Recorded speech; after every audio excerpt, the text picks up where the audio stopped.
au Mali. C'est notre pays. Le pays nous appartient. Nous défendons notre pays. Notre armée aujourd'hui dispose des capacités militaires qui peuvent dissuader plus d'un si on n'a pas compris ça encore. Donc le Mali n'est pas là, moi je ne suis pas là, les forces armées ne sont pas là en train de trembler parce qu'on nous a dit qu'il y a quelques illuminés qui sont pas loin de Bamako qui sont en train d'essayer de prendre la ville. Encore une fois, je dis de dire à ceux-ci de se réveiller. De se réveiller. Ils parlent de quel Mali? Sans diminuer les autres pays. Le Mali n'est pas la Syrie. Le Mali n'est pas l'Afghanistan. Donc quand ils font leur scénario, là, il faut qu'ils comprennent qu'ils parlent du Mali. Un pays éternel. Un pays qui a été là, un grand pays. Un grand peuple.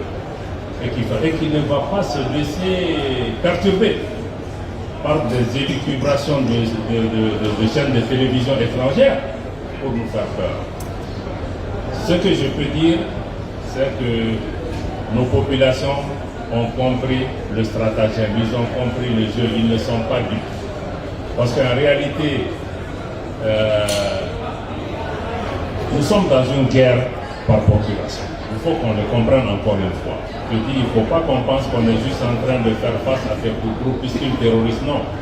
C'est une guerre par procuration où certaines puissances qui sont lâches ne peuvent pas nous affronter directement, utilisent des groupes terroristes, des forces asymétriques pour essayer de nous combattre et revenir par la fenêtre pour obtenir ce qu'ils n'ont pas pu obtenir par la porte. Donc ça, il faut qu'on comprenne ça très clairement. Et dans ce cas, on peut se poser la question, je ne veux pas passer la journée à discuter si Bamako tombe ou si Bamako ne va pas tomber, mais qui a intérêt à ce que Bamako tombe? Et qui veut que Bamako tombe?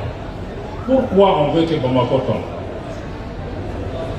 Quand on répondra à cette question, on comprendra pourquoi, avec tous les succès qu'on remporte, ce terrorisme continue à être là.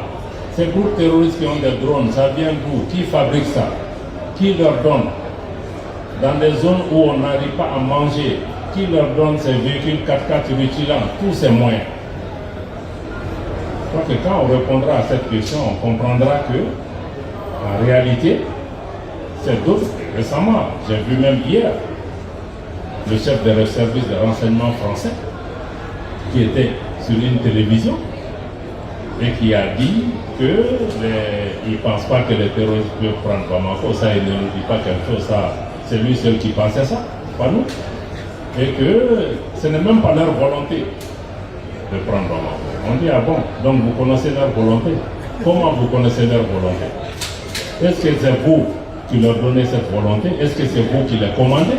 Est-ce que c'est vous qui décidez? Cela peut vous faire comprendre jusqu'où on a aujourd'hui une collision entre des forces hybrides. En réalité, ce n'est pas des terroristes, c'est une guerre par procuration. Mais je peux vous assurer que le Mali va demeurer, le Mali va passer à travers ces difficultés. Nous allons tenir, nous allons avancer et nous allons continuer aussi à faire face à ceci. Nous les laissons eux-mêmes répondre à leurs propres contradictions. Je crois que c'est la seule réponse qui vaille. La seule réponse qui vaille, c'est que les Maliens continuent à vivre leur vie normale, à aller à l'école, à aller dans les marchés, à faire des affaires, à s'approvisionner, comme on sait le faire très bien. Je pense qu'il ne faut même pas qu'on perde notre temps à répondre à ceci parce qu'ils vont nous distraire. Parce qu'ils sont sur les plateaux de télévision, nous on est dans l'action. Donc ils sortent de leur film de science-fiction pour entrer dans l'action. Nous on est là. Merci, M. le ministre.